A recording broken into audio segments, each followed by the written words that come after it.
Qué vida tan diferente, la suya y la mía, señor presidente.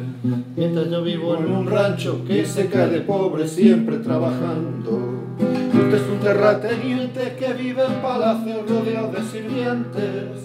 Qué vida más diferente, la suya y la mía, señor presidente. Qué vida más diferente. Qué vida más diferente, la suya y la mía, señor presidente. Mientras yo con aquel peludo metido en la tierra me reviento y sudo.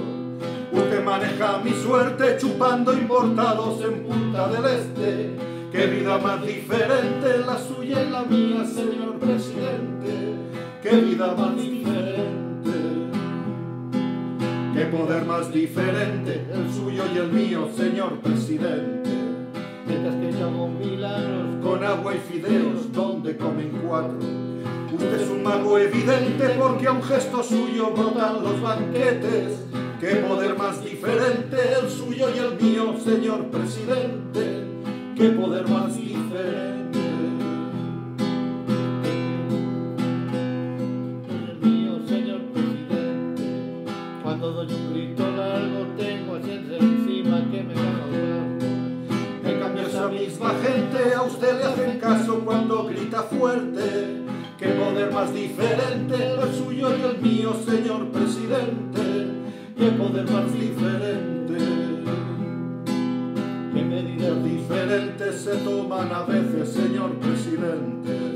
Dicen que andan unos mozos tomando medidas para hacer un pozo.